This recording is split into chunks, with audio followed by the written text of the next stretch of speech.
Web 3 के अंदर भी 95% फेल होंगे प्रोजेक्ट्स, ये लिख लीजिए। बुल मार्केट फिर आएगी, फिर लोग इसमें आएंगे। जब इसमें बेयर मार्केट आती है तो वो 90% तक की करेक्शंस हो जाती हैं। तो 13 सालों के अंदर 460 से ऊपर बार ये बोला जा चुका है कि बिटकॉइन इज डेड। वाकई में अगर उन्होंने $20-25 का ले लिया होता, मैं ही सोचता हूँ कि आज की डेट में उनके पोर्टफोलियो में सबसे ज्यादा वेल्थ उन्होंने इसी से एक्यूमुलेट करी होती। उनके कहने से बिटकॉइन रुका नहीं और बिटकॉइन का प्राइस बढ़ा। अगर आपने कोई मीम कॉइन होल्ड किया है आगे के लिए, 10 साल के लिए, 8 साल के लिए, तो आपको फिर इस इंडस्ट्री की समझ नहीं है। कुछ लोग हमेशा के लिए क्रिप्टो से चले जाएंगे। क्रिप्टो डूब गया है, Bitcoin is dead, crypto is dead and अब इस इंडस्ट्री में कुछ नहीं बचा है। आजकल ऐसे आर्टिकल्स हर जगह छप रहे हैं, कुछ आपने भी पढ़े होंगे, कुछ आपने इग्नोर किए होंगे, मैंने भी पढ़े, मैंने भी इग्नोर किए कुछ। वैसे एफटीएक्स स्कैम के बाद हर कोई क्रिप्टो एक्सपर्ट बन गया, दे क्लेम कि भाई अब क्रिप्टो का दी एंड हो गया है, और आज मैं आपसे इसी पर बात कर रहा हूं।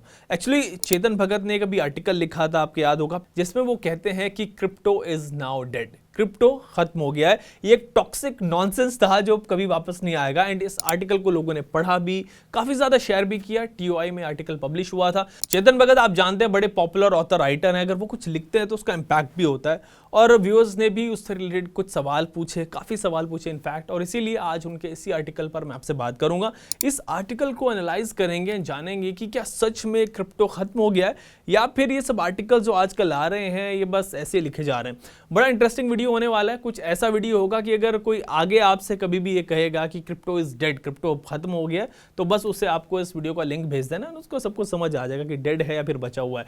और इसमें मेरे साथ, इस वीडियो में मेरे साथ जुड़ेंगे बिटकॉइन फाउंडर काशिफ रजा, जिनसे हम जानेंगे कि क्या क्रिप्टो सच में डूब गया है या फिर यहाँ पर मतलब कुछ और कहानी चल रही है। Kashif well known crypto educator हैं, अपने यूट्यूब चैनल बिटकॉइन के जरिए क्रिप्टो इंडस्ट्री के हर कॉन्सेप्ट को आसान भाषा में समझाते हैं। आप उनसे ज्यादातर इस चैनल पर मिलते रहते हैं। सो चले काशिफ से बात करते हैं। काशिफ भाई, आजकल हर कोई क्रिप्टो की ओबिचुरी लिख रहा है कि क्रिप्टो खत्म हो गया है। अभी मतलब चेतन भगत का भी एक आर्टिकल आया था जिसमें वो लिखते हैं कि क्रिप्टो इज नाउ डेड। काफी क्वेश्चंस भी आए थे उससे रिलेटेड मेरे पास भी। सो आपने पढ़ा है क्या आर्टिकल वो? देखिए, आर्टिकल की जैसे ही मैंने हेडलाइन पढ़ी, तो बस हेडलाइन पढ़ के ही मैं समझ गया कि आर्टिकल के अंदर क्या होगा। तो मैंने आर्टिकल थोड़ा बोरिंग लगा मुझे, 2-3 मैंने लाइंस पढ़ी। क्योंकि ऐसा होता है कि जब ये आर्टिकल्स आते हैं, तो ऑब्वियसली इनका भी एक टारगेट होता है कि एंगेजमेंट आए और लोग ज़्यादा से ज़्यादा इसको डिस्कस करें, शेयर हो। तो ये आर्टिकल सोच समझ के टाइमिंग्स के हिसाब से लिखा जाता है, और without going into a lot of this thing, तो मैं समझ गया कि ठीक है, वो क्रिप्टो इज डेड। और मेरा ये मानना है कि क्रिप्टो पहली बार डेड नहीं हुआ है। क्रिप्टो को डेड जो है, खासकर बिटकॉइन की अगर मैं बात बोलूं कि बिटकॉइन इज डेड, इसकी एक वेबसाइट है जो इसको ट्रैक करती है कि कितनी बार ये बोला गया है कि बिटकॉइन इज डेड। तो मैं एग्जैक्ट नंबर तो भूल गया, बट मोर देन 460 टाइम्स ये बोला जा चुका है कि बिटकॉइन इज डेड। तो 460 टाइम्स बोला गया है। और पिछले आप देखो कि 2008 में वाइट पेपर आया था, आज हम 2022 में हैं, तो 14 सालों के अंदर जब 13 साल हो गए, तो 13 सालों के अंदर 460 से ऊपर बार ये बोला जा चुका है कि बिटकॉइन इज डेड। बट वो ठीक ठीक है, वो आर्टिकल अपनी जगह है। जब भी बेरिश मार्केट आती है तो ऐसे आर्टिकल्स आते हैं, और फिर वो बुल मार्केट आती है, फिर ये आर्टिकल्स छुप जाते हैं और ये हेडलाइंस भी छुप जाती हैं। पॉइंट। पॉइंट ये नहीं कि आर्टिकल्स को हमें एक राइटर को पूरा राइट है, पहली बात उनका पूरा सम्मान है उनको, और वो बहुत बढ़िया लेखक हैं। उनकी काबिलियत पे कहीं भी कोई सवाल पैदा नहीं होता। उनकी बुक्स मेरे बुक शेल्फ पे रखी है। उनकी एक बुक है, अगर आप मुझे मौका दें तो, ये इस बुक ने मुझे बड़ा प्रभावित किया था। अगर आप ये देखें, व्हाट यंग इंडिया वांट्स, ये अगर आप देखो, उनकी नॉर्मल लोगों ने बहुत अलग तरीके की किताबें पढ़ी हैं, ये किताब बहुत कम लोगों ने पढ़ी है, व्हाट यंग इंडिया वांट्स। इस किताब को जब उन्होंने लिखा था, तो इसमें कि एक हिंदुस्तान में एक नौजवान को क्या चाहिए, इस किताब को सुन के मैं बड़ा प्रभावित हुआ था कि यंग इंडिया की जरूरत क्या है। और मुझे इसमें एंटरप्रेन्योरियल स्पिरिट के बारे में बात करी, तो मैं उनकी बहुत रिस्पेक्ट करता हूँ। लेकिन जरूरी नहीं है कि कोई भी लेखक हो उसको हर सब्जेक्ट फील्ड के बारे में इतनी नॉलेज हो। और नॉलेज मुझे भी नहीं है, लेकिन सिर्फ ये कह देने से कि क्रिप्टो इज डेड या बिटकॉइन इज डेड, चीजें वैसी नहीं हो साबित हो जाती जैसे कि एक्चुअल में होती हैं। फाइन। सो आर्टिकल आपको बोरिंग लगा, बट मैंने तो काफी की होगी चेतन ने उस पे। बट काशिफ भाई, कुछ और भी आर्टिकल्स मेरी नजर से ऐसे गुजरे, सो जिन लोगों की एक्सपर्टीज क्रिप्टो नहीं है, अगर वो ये आपको बताते हैं कि क्रिप्टो खत्म हो गया, डेड हो गया, भाई यहाँ पे कुछ नहीं बचा, तो आप उनको क्या कहेंगे? How would you react to such articles? जी देखिए, उनका जो कहने का पर्पस ये था कि one of the exchange is dead. So ये कहते तो उनका आर्टिकल बिल्कुल ठीक है। अगर वो ये कहते कि FTX इज डेड, 100% इसमें कोई डाउट नहीं है कि उनका आर्टिकल की हेडलाइन और आर्टिकल के अंदर वो लिखते कि हाँ एक FTX बहुत बड़ी एक्सचेंज है, वो 32 बिलियन US डॉलर की वैल्यूएशन होती थी और वो एक्सचेंज डेड हो गई। बिल्कुल परफेक्ट है ये हेडलाइन। लेकिन एक एक्सचेंज के डेड होने से पूरा इकोसिस्टम डेड हो जाता है? नहीं। देखिए, पूरा इस इकोसिस्टम जो है 846 बिलियन US डॉलर का है। ठीक है। और ऑल टाइम हाई जब ये गया था, जब बहुत बुल मार्केट थी, तो ये 3 ट्रिलियन का था ecosystem. 3 trillion US dollar. Ecosystem छोटा नहीं है, छोटा आज भी नहीं है। 846 बिलियन US डॉलर का मार्केट कैप होना, उस 846 बिलियन US डॉलर के अंदर एक 32 बिलियन US डॉलर की कंपनी थी। ठीक है, जो कि वैल्यूएशन थी उसकी। वो 32 बिलियन डॉलर की कंपनी आज जीरो हो गई। राइट। तो इससे ये पता लगता है कि 32 बिलियन US डॉलर, अगर हम 846 बिलियन US डॉलर की इकोसिस्टम के अंदर, इट इज नॉट इवन 5%। सो ये कह देना कि FTX की वजह से क्रिप्टो डेड हो गया, I think this is not the right way to look at it. Right. Right way to look at it is कि अगर आपको हेडलाइन देनी है, you talk about the centralise exchanges, उसके बारे में बात करिए। बिल्कुल ठीक है आपका कहना कि इसके अंदर इतनी नेसेंट है कि लोग आते हैं, एक्सचेंज बनाते हैं, उसको बिलियंस में उसकी वैल्यूएशन होती है, और फिर वो जैसे सैम बैंकमैन फ्रीड ने एक इसको खिलवाड़ किया लोगों के पैसे के साथ, and he turn out to be a bad actor. तो इसलिए रेगुलेशन की जरूरत है। Yes, I also agree. Kashi भाई, उस आर्टिकल में चेतन लिखते हैं कि बिटकॉइन के प्राइसेस 75% से ज्यादा नीचे आ गए हैं पिछले एक साल में, एंड बिटकॉइन को सब कहते थे कि ये बेटर स्टोर ऑफ वैल्यू है then gold and US dollar. So crypto is done, this toxic nonsense now stands exposed. So बात तो सही है कि एक साल में 75% से ज्यादा गिर गया बिटकॉइन। आप तो उसको बोलते थे कि भाई ये फ्यूचर है, बट देखे कहां से कहां लाकर क्रिप्टो ने सबको फेंका है। सो हुआ ना ये टॉक्सिक नॉनसेंस? अकॉर्डिंग टू जी देखिए, देखिए इसमें उनका कोई दोष नहीं है। उन्होंने अपना काफी सब्सटैंशियल समय, जब वो राइटर से पहले वो एक बैंकर थे, और जहाँ तक मुझे पता है कि उनकी, अगर मैं थोड़ा सा इंफॉर्मेशन चेतन भगत जी की, कि वो शायद हांगकांग के अंदर HSBC में भी थे और काफी समय उन्होंने बैंकिंग में गुजारा था। और वही बैंकर वाली उनकी जो फिलॉसफी है और जो थ्योरी है, जो जो उनकी बेस है, उसी के बेसिस पे वो आकलन लगा रहे हैं इसका। और मैं उनको एक ही चीज कहना चाहता हूँ कि अगर 2022 में बहुत ही एक अजीबोगरीब साल है। चेतन भगत जी ने शायद देखा नहीं है कि पेटीएम 65% के आसपास डाउन है। अगर मैं मेटा की बात करूं, जो फेसबुक की कंपनी है, it is close to 68% down 2022 में। काफी सारी टेक कंपनीज, अगर मैं जोमेटो और इन सब के जो नए नए IPOs हुए थे, they are more than 50% down. काफी सारी टेक कंपनीज, इंडिया इंडिया तो खैर बहुत अच्छा फेयर काम, मतलब they are performing Wipro still भी काफी बेटर इन कंपैरिजन टू जो ग्लोबली जो टेक कंपनीज की हालत है। 50% is like a normal down tech companies. और टेक के अलावा भी बहुत सारी स्टॉक एक्सचेंज पे कंपनीज हैं जो 60-70% डाउन है। Bitcoin is 72% down. Yes, I agree. But still, अगर ये कहना कि जी 60-70% डाउन है तो मार्केट डेड है और ये खत्म, डन एंड आउट, तो ऐसे कोई भी कह सकता है कि यार पेटीएम भी डाउन है, और ये भी, मेटा भी डाउन है, फेसबुक 65%, 67% डाउन है, और बाकी टेक कंपनीज भी डाउन है। टेक अगर इंडेक्स की बात करें तो वो डाउन है। तो ऐसे अगर हम बात करें तो तो इसका मतलब क्या होगा? इसका मतलब ये कि क्या वो चीज, वो इंडस्ट्री डेड हो जाती है? नहीं, ये साइकिल्स होती हैं। और मुझे चेतन भगत जी को समझ नहीं आया कि उनका ये इम्पल्सिव रिएक्शन था या इसके पीछे वाकई उनका बिलीव था। क्योंकि चेतन भगत जी एक बहुत लर्नड इंसान है, उनको पता है कि कैसे क्रिप्टो इंडस्ट्री काम करती है। उनके पुराने आर्टिकल्स में जब देखता हूँ तो उनका न्यूट्रल व्यू पॉइंट था, और वो बोलते थे कि let's give this industry some time and all that. But इस आर्टिकल में ही became a little aggressive, surprisingly. But मेरा उनको ये मानना है कि प्राइस एक्शन के हिसाब से आप इंडस्ट्री को देखेंगे तो आपको इंडस्ट्री डेड लगेगी।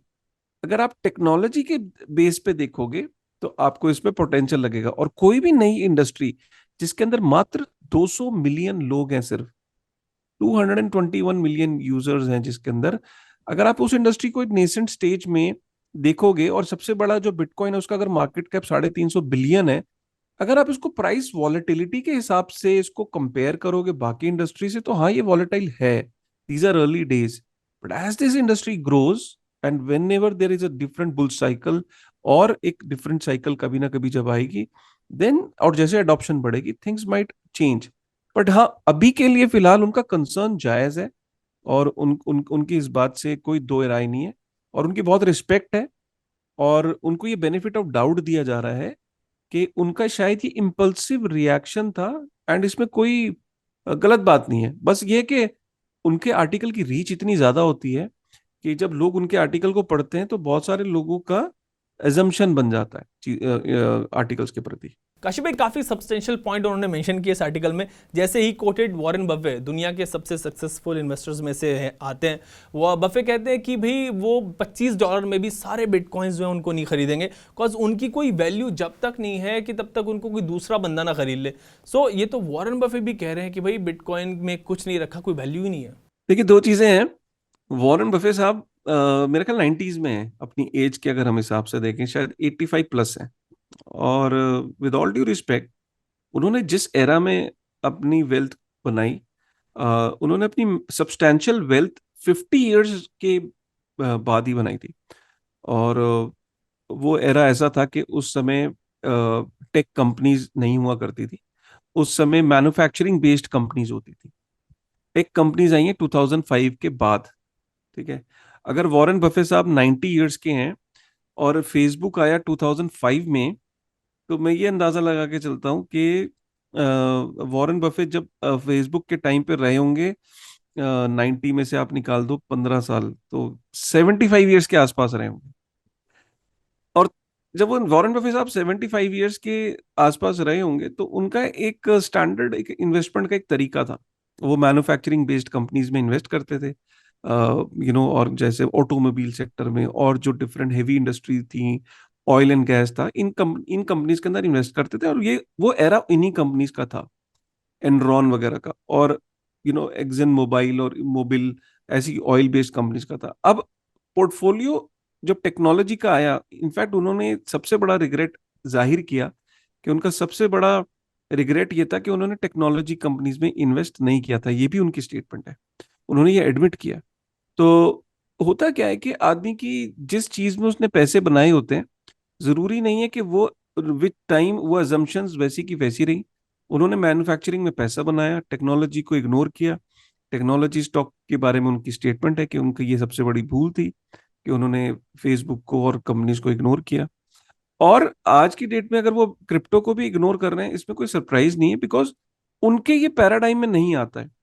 जरूरी नहीं है कि एक 85 90 प्लस का जो इंसान है, उसकी जो प्रिडिक्शन है, विद ऑल ड्यू रिस्पेक्ट, खैर उनका तो रिस्पेक्ट बहुत ऊपर लेवल पे, उनकी तो किताबें पढ़ के हम बड़े हुए हैं, लेकिन जरूरी नहीं है कि उनका जो अजम्पशन है वो सेम है, क्योंकि उन्होंने टेक स्टॉक में एडमिट किया कि उनसे गलती हुई, उन्होंने उसमें इन्वेस्ट नहीं किया था। फाइन।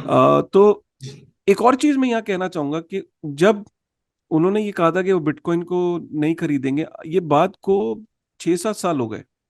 वाकई में अगर उन्होंने $20-25 का ले लिया होता, मैं ये सोचता हूँ कि आज की डेट में उनके पोर्टफोलियो में सबसे ज्यादा वेल्थ उन्होंने इसी से एक्यूमुलेट करी होती, क्योंकि उनके कहने से बिटकॉइन रुका नहीं और बिटकॉइन का प्राइस बढ़ा। आज भी अगर मैं उनकी सबसे लोएस्ट, जो इस टाइम बिटकॉइन का रेट इतना टूटा हुआ चल रहा है, $16,000 पे चल रहा है, और जब उन्होंने ये स्टेटमेंट जाहिर की थी, तब बिटकॉइन वॉज 5-6 साल पहले, अगर मैं बोलूँ 2017 में, तो $1,000 का था।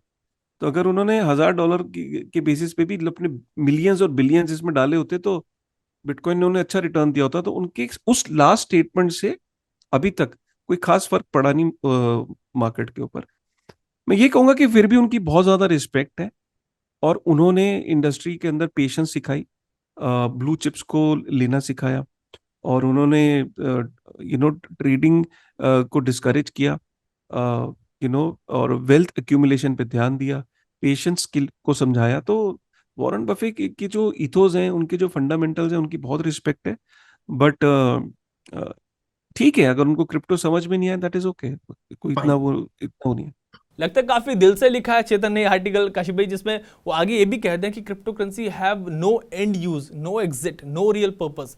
Crypto became like communism which promises power to the people through decentralization but ultimately leads to power in the hands of selected few। कहते हैं कि भाई क्रिप्टो कम्युनिज्म की तरह मतलब है, जिसमें बात तो होती है कि लोगों के पास पावर होनी चाहिए थ्रू डिसेंट्रलाइजेशन, बट अल्टीमेटली किसी एक बंदे के मतलब हाथ में सब कुछ आ जाता है। I think is referring to crypto exchanges. आप इस पर क्या कहेंगे, मतलब क्या कहना चाहते हैं? वैसे सी से क्रिप्टो भी होता है, सी से कम्युनिज्म भी होता है, सी से चेतन भगत भी हैं। चेतन भगत जी की मैं इस बात से मैं वो कहना क्या चाह रहे हैं, मैं उनके भाव को समझ गया। वही कहना चाह रहे हैं कि जो इथोस हैं क्रिप्टो के, वो है डिसेंट्रलाइजेशन, की जो पावर है वो लोगों के हाथ में आएगी। बट यहाँ ये एक छलावा है, ये एक छल है। उनका ये कहना है कि डिसेंट्रलाइजेशन के नाम पे इंडस्ट्री मशरूम हो रही है, और अभी भी ये पूरी तरीके से डिसेंट्रलाइज नहीं है, और इसमें अभी भी जो काफी सारे लोग हैं वो इसे गवर्न करते हैं। और मैं चेतन भगत जी की इस बात से तो 100% अग्री करता हूँ। देखिए है क्या, 100% अग्री का मतलब क्या है, मैं इसको थोड़ा सा इजी कर देता हूँ। अ, जब ये क्रिप्टो ग्रो कर रहा था, तो क्रिप्टो की शुरुआत हुई बिटकॉइन से। बिटकॉइन एक ट्रूली डिसेंट्रलाइज एक क्रिप्टो को जब हम बात करते हैं, तो सबसे पहला जो टोकन आया, जो वो आया बिटकॉइन। बिटकॉइन एक पूरी तरीके से डिसेंट्रलाइज है, उसको कोई एक एक एंटिटी या एक फाउंडर या एक कुछ चंद लोग उसे गवर्न नहीं करते। उसकी जो नोड्स हैं वो लाखों में है, जो उसका लेजर है वो पूरी दुनिया में डिस्ट्रीब्यूटेड है, जो माइनर्स हैं वो पूरी दुनिया में डिस्ट्रीब्यूटेड हैं, और जो भी उसके अंदर डिसीजन लिया जाता है बिटकॉइन के नेटवर्क पे, वो लोग आपस में मिलके वोटिंग के थ्रू एक डिसीजन लिया जाता है। कोई एक आदमी नहीं ले सकता। कोई भी डिसीजन या कोई भी प्रपोजल अगर बिटकॉइन के नेटवर्क पे होना है, तो वो गवर्नेंस के थ्रू, वोटिंग के थ्रू होता है, राइट। और जो वोटिंग की पावर है, वो वोटिंग की पावर जो है वो नोट्स के, आप जब तक नोट्स की सहमति नहीं होगी, नोट्स वो है जो लोग अपने लैपटॉप या अपने घर से डेस्कटॉप को नेटवर्क के अंदर, जिन्होंने प्रोसेसिंग पावर अपनी दे रखी है लैपटॉप्स के थ्रू, अपने डेस्कटॉप के थ्रू, जो कि वॉलंटियर्स हैं एक तरीके से, अब ये समझो वॉलंटियर्स। और ये जो नोड्स हैं ये लाखों में है, और कोई भी एग्जिट और एंट्री कर सकता है। इसमें कोई लाइसेंस की जरूरत नहीं है बिटकॉइन के नेटवर्क को ज्वाइन करने के लिए। आपको सिर्फ इंटरनेट का कनेक्शन चाहिए और लैपटॉप चाहिए, आपको सॉफ्टवेयर डाउनलोड करना, बिटकॉइन की नोड बन सकते हो। कभी भी आप ऑफ कर सकते हो, कभी भी आप एंट्री ले सकते हो। तो ये जब तक ये लोगों की सहमति नहीं होती है, इतने सारे लाखों लोगों की सहमति नहीं होती, और जब तक वो प्रपोजल पास नहीं होता बिटकॉइन के अंदर कोई भी चेंज अगर करना हो, तो ये बिटकॉइन के नेटवर्क की जो पावर है, जो नोट से आती है, माइनर से नहीं, नोट से आती है। तो इनकी प्रपोजल जब तक पास नहीं होता, तब तक बिटकॉइन आगे नहीं बढ़ता। इसके अंदर चेंजेस जो है वो अप्रूव नहीं होते। इसके बाद जो दूसरे नंबर पे जो सबसे डिसेंट्रलाइज अगर कोई कॉइन निकला, तो वो था इथेरियम। जिसने इथेरियम में भी ये पाया कि हाईली डिसेंट्रलाइज है, ऑल्ट कॉइन जितने भी हो उनमें सबसे ज्यादा डिसेंट्रलाइज।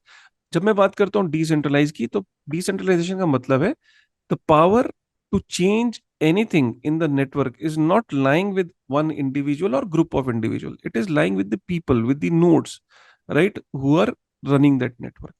तो यहाँ पे भी आपका जो नोड्स हैं और जो गवर्नेंस के थ्रू यहाँ पे चेंजेस आते हैं। आप इससे अंदाजा लगाओ कि जो मर्ज था प्रूफ ऑफ वर्क से प्रूफ ऑफ स्टेक पे जाने के लिए, इस चीज को 7 से 8 साल लग गए इम्प्लीमेंटेशन में। मतलब ये डिसाइड तो तभी हो गया था कि हम 9 महीने में कर देंगे। जब इथेरियम का जन्म हुआ था, तो ये डिसाइड हुआ था कि 9 महीने बाद कर देंगे, लेकिन 9 महीने के वो 8 साल लग गए, क्योंकि 8 साल तक एक कंसेंसस नहीं था कि इसको ये टाइम आ गया कि नहीं आ गया।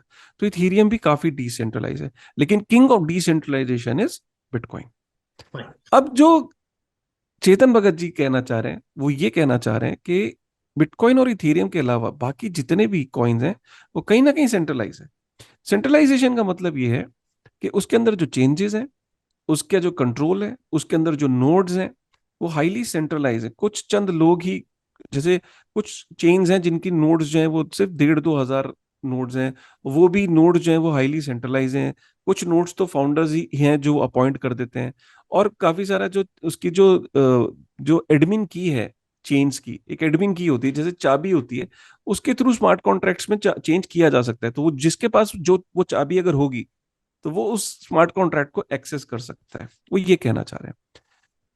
तो बेसिकली फ्यूचर क्या है, बस फर्क इतना है कि चेतन भगत जी इस वक्त करेक्ट है। एट दिस मोमेंट काफी सारे प्रोजेक्ट सेंट्रलाइज है, लेकिन चेतन भगत जी को सिर्फ इतना मैं करेक्ट करना चाहता हूं, अल्टीमेटली हर एक चेन का या हर एक डैप का अल्टीमेट गोल क्या है वेब थ्री में, कि वो अल्टीमेटली गवर्नेंस मॉडल पे चली जाएगी। गवर्नेंस मॉडल का मतलब ये होता है कि जो एडमिन की है उसे बर्न कर दिया जाएगा। ये समझिए कि प्रोजेक्ट की चाबी समंदर में फेंक दी जाएगी, पैसिफिक ओशन में, कोई ढूंढ ही नहीं सकता।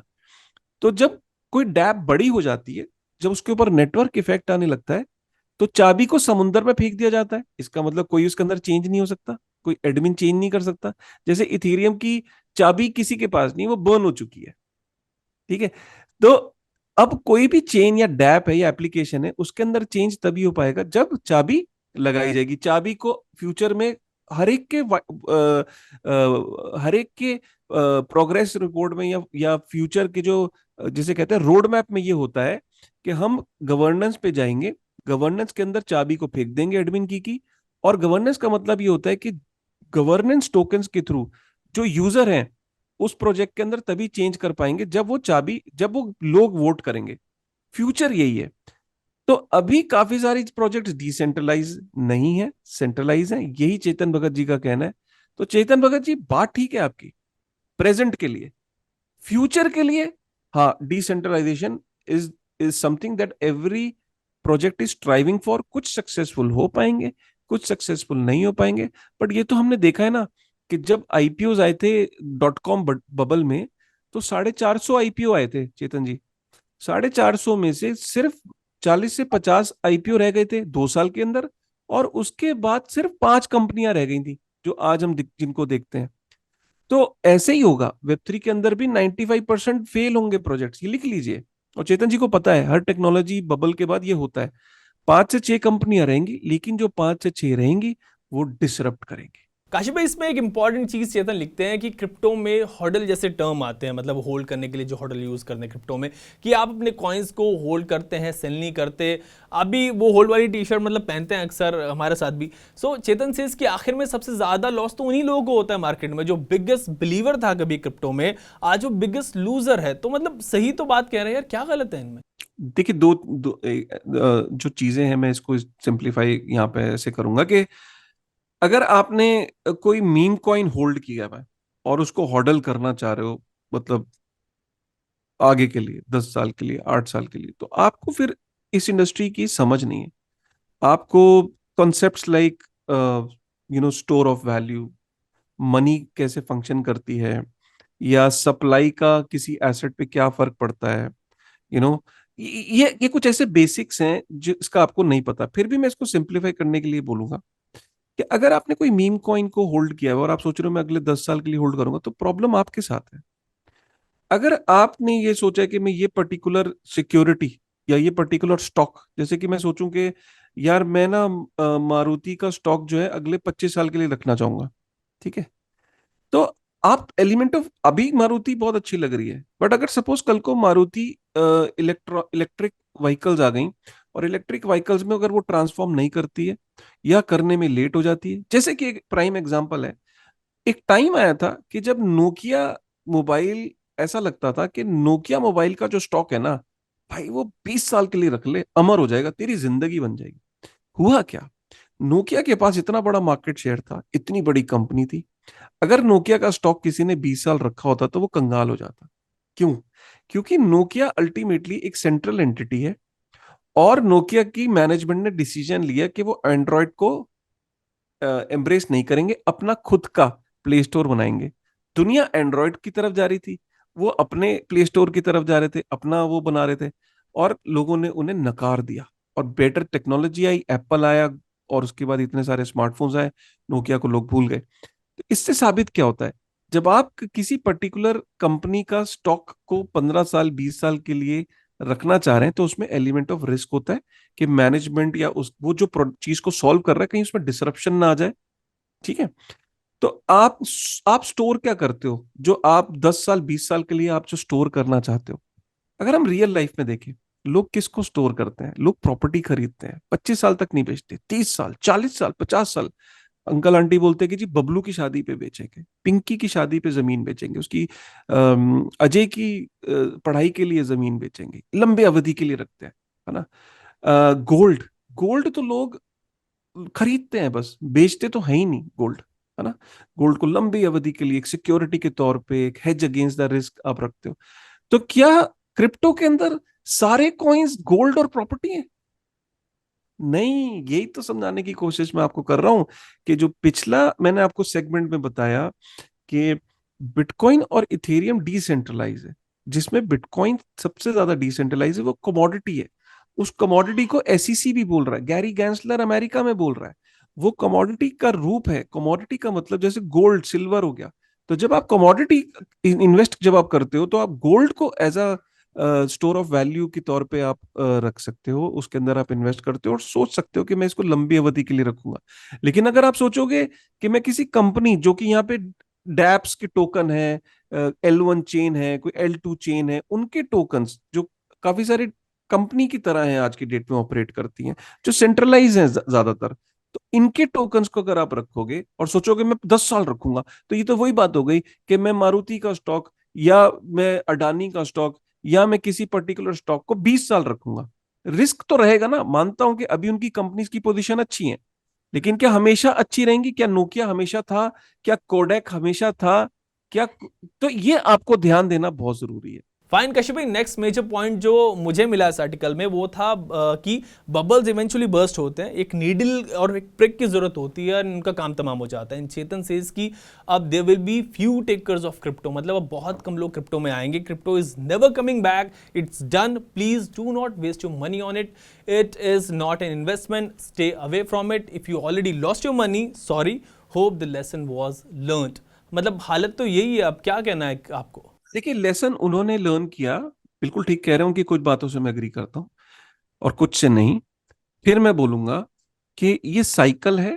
और इसी का साइकिल में होता यही है कि जब कोई नई इंडस्ट्री इवॉल्व हो रही होती है, उसके अंदर कुछ लोग एंट्री लेते हैं और उसके अंदर पैसा बनाते हैं।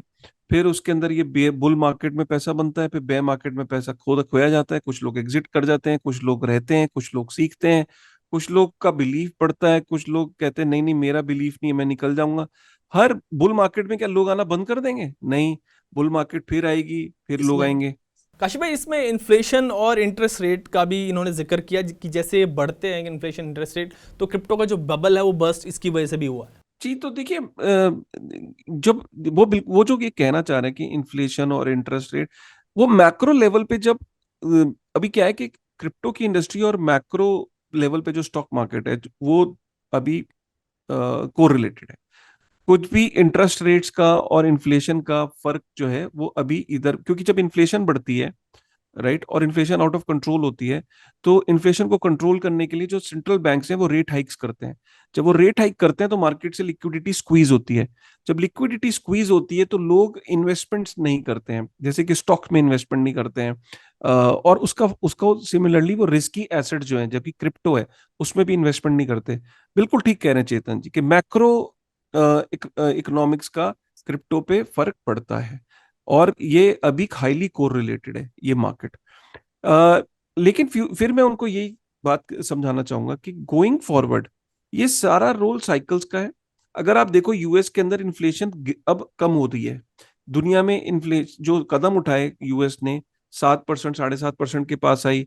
उनका टारगेट है कि इसको 2-3% के आसपास लाने का। अब ये अगर रेट हाइक्स ऐसी रहे, लिक्विडिटी स्क्वीज रही, तो जैसी इन्फ्लेशन गिर रही होगी, तो जब यूएस को कॉन्फिडेंस आएगा, वो एकदम फिर से रेट हाइक को लो कर देगी। जैसी लो करेगी, मार्केट के अंदर फ्रेश सप्लाई आएगी लिक्विड, क्योंकि उनको मार्केट को बचाना भी है।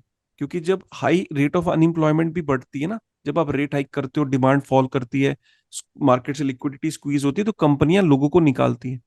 तो आप उसको कंट्रोल करने के लिए फिर से एक रैशनल कॉल लेते हो और फिर लिक्विडिटी को इंक्रीज करते हो, फिर मार्केट के अंदर पैसा आता है, फिर से एसेट्स की डिमांड शुरू होती है, फिर मार्केट पंप होने लगती है, लोगों को लगता है बुल मार्केट इज बैक, लोग वापस से एप्लीकेशंस को डाउनलोड करते हैं, फिर से वो रिस्की बेट्स में। ये साइकिल है, और ये चेतन जी को पता है कि ये साइकिल का पार्ट है। और ये, इसमें कोई डाउट नहीं कि कुछ लोग हमेशा के लिए क्रिप्टो से चले जाएंगे, जिन्होंने लॉस की खाया है, जिन्होंने गलतियां करी, जिन्होंने बिना समझ के क्रिप्टो के अंदर एंट्री लिए, ग्रीड में एंट्री लिए, लालच में एंट्री लिए, उन लोगों का कोई हेल्प नहीं कर सकता। हेल्प खुद ही इंसान करता है, थ्रू स्टडी, थ्रू रिसर्च। और हमेशा ये बोला जाता है ये बहुत हाईली रिस्की इंडस्ट्री है। इसके अंदर आप अपना स्टडी, अपने पढ़ाई का लोन उतारने के लिए अगर इन्वेस्ट कर रहे हो, आप बर्बाद हो जाओगे। माँ बाप का आपने इलाज के पैसे लगा दिए, आप बर्बाद हो जाओगे। शादी के पैसे रखे थे बहन की, वो लगा दिए, आप बर्बाद हो जाओगे। आपने लोन लेके डाला, बर्बाद हो जाओगे। दोस्त यार, भाई, जीजा जी से अगर लोन लेके पैसे डालें, बर्बाद हो जाओगे, गारंटेड है। क्योंकि जब इसमें बेयर मार्केट आती है तो वो 90% तक की करेक्शंस हो जाती हैं, 80% की करेक्शंस हो जाती हैं। उस समय आपको समझ नहीं आता है कि मैं क्या करूं। तो इस इंडस्ट्री के अंदर अगर आपको एक्सपोजर लेना है, तो ऑल्ट कॉइन्स के अंदर आपको बिल्कुल एक्सपोजर नहीं लेना चाहिए जब तक आपको समझ ना हो इंडस्ट्री की। और अगर लेना है तो आपको बिटकॉइन और कित कित प्रति आप एक्सपोजर ले सकते हो। फिर भी ये फाइनेंशियल एडवाइस नहीं है, और आपका चैनल कोई यहाँ फाइनेंशियल गुरु चैनल नहीं है। लेकिन फिर भी लोगों को एडवाइस यही है कि वो बहुत छोटा सा एक्सपोजर ले और डीसीए करें, जिसे कहते हैं कि एसआईपी के थ्रू, और अपने टोटल पोर्टफोलियो का 5% से ऊपर रिस्क ना लें। ये उनको समझना चाहिए। और जिंदगी में जो काम कर रहे हैं वो काम करते रहें। इंडस्ट्री ग्रोइंग इंडस्ट्री है, इसके अंदर अगर करियर बनाना चाहते हैं, मोस्ट वेलकम है, बहुत अच्छा ऑप्शन है। लेकिन अपनी जॉब छोड़ के फुल टाइम ट्रेडिंग करना चाहेंगे क्रिप्टो में, बर्बाद हो जाएंगे। तो ये सीधी सच्ची बात है। चेतन भगत जी, मैं सिर्फ यही कहना चाहूंगा कि इंडस्ट्री के लोग ये चीजें समझते हैं, और इंडस्ट्री में कुछ अच्छे लोग हैं, अच्छे मीडिया प्लेटफॉर्म्स हैं, जो जिम्मेदारी से लोगों को समझाने की कोशिश करते हैं। और मेरा यही आवेदन भी है कि सरकार को जल्द से जल्द कुछ ऐसे कानून भी बनाने चाहिए, कुछ ऐसे रेगुलेशंस बनाने चाहिए कि लोगों का नुकसान कम हो। मैं आपको बताऊं, इसमें नुकसान कम होता, ये इंपॉर्टेंट, मैं इसको एंड करूंगा इस नोट को। नुकसान कम हो सकता था। चेतन भगत जी को ने नुकसान की बात तो करी। चेतन भगत जी, आप सोल्यूशन क्यों नहीं दे रहे हैं? आपको सोल्यूशन भी देना चाहिए। मैं कहता हूं कि सोल्यूशन इसका मैं आपको बताता हूं। जब गवर्नमेंट ने ये डिसाइड किया कि हमें 30% टैक्स लगाना है, जिस बेसिकली उससे लोग डिस्करेज हुए। तो गवर्नमेंट ने एक तरीके से लगाम लगाने की कोशिश करी इंडस्ट्री पे। एक जगह चूक हो गई। हमने एक जगह से जब पानी को रोकने की कोशिश करी, ठीक है, हमने जैसे बांध के अंदर एक छेद को भरने की कोशिश करी, तो प्रेशर की वजह से दूसरी जगह बांध के अंदर दरार आने लगी, और वहां से दूसरा होल खुल गया। वो दूसरा होल भी बंद करने की जरूरत थी। वो दूसरा होल क्या था? आपने लोगों को टैक्सेशन से डिस्करेज किया। काफी सारे लोग जो है वो इंटरनेशनल एक्सचेंजेस पे चले गए। और इंटरनेशनल एक्सचेंजेस पे जब लोग फोर्स हुए जाने के लिए, जैसे कि बाइनेंस और एफटीएक्स, एक सर्वे के अनुसार ये पता लगा है, एक एक इंडस्ट्री की रिपोर्ट है कॉइन गेको की, वो ये कहती है कि इंडिया 8th सबसे इम्पैक्टेड मार्केट है, जिसके अंदर करीब 1.5 लाख लोग थे जो एफटीएक्स पे गए थे। लाइक जो डेली एक्टिव, जो मंथली एक्टिव यूजर थे उसके। उससे क्या साबित हुआ कि ये 1.5 लाख लोग एफटीएक्स पे जब गए, ये बच सकते थे अगर देश में कानून कुछ इस तरीके का होता कि भाई ठीक है, हम इंडियन एक्सचेंजेस को प्रोत्साहित करते हैं कि वो यहाँ पे ग्रो करें, उनको लाइसेंस लें, और यहीं पे वो केवाईसी और हमारे ये जो नियम है इनको फॉलो करें, और इंडस्ट्री के इंडिया के अंदर वो ग्रो करने देते, उनको प्रोत्साहित करते। यहाँ तक कि जो बाहर अगर कोई एक्सचेंज है, वो इंडिया के यूजर्स को अपनी सर्विस देना चाहती है, तो उसे इंडिया के अंदर बेस बनाना पड़ेगा, यहाँ के कानून फॉलो करने पड़ेंगे, या यहाँ की कंपनी में इन्वेस्ट करना पड़ेगा एफडीआई के थ्रू। इस तरीके के कानून बनाने से क्या होता, लोग जो हैं वो इंडियन एक्सचेंजेस पे ही डील करते। आपने एक चीज, आपने आपने सिर्फ टैक्स पे फोकस किया। जैसे ही आपने टैक्स लगाया, लोग जो है इंटरनेशनल एक्सचेंजेस पे चले गए। और इंटरनेशनल एक्सचेंजेस लुभाती हैं, लुभाती कुछ इस तरीके से, क्योंकि एफटीएक्स केवाईसी नहीं करती थी। वहां पे जाने से लोगों को लालच आया, और इस वजह से नुकसान हुआ। तो ये एक बहुत बड़ा लेसन है। लोगों के लिए तो है ही चेतन जी, मैं यहाँ कहूंगा, लेकिन रेगुलेटर्स के लिए भी एक बहुत बड़ा ये सिग्नल है। और रेगुलेटर्स को भी जगना चाहिए, और उनको ये एक ठोस कदम उठाने चाहिए कि यूजर का अल्टीमेटली नुकसान ना हो। यूजर को डिस्करेज तो कर दिया, लेकिन वो डिस्करेज हुआ नहीं, वो शिफ्ट कर गया।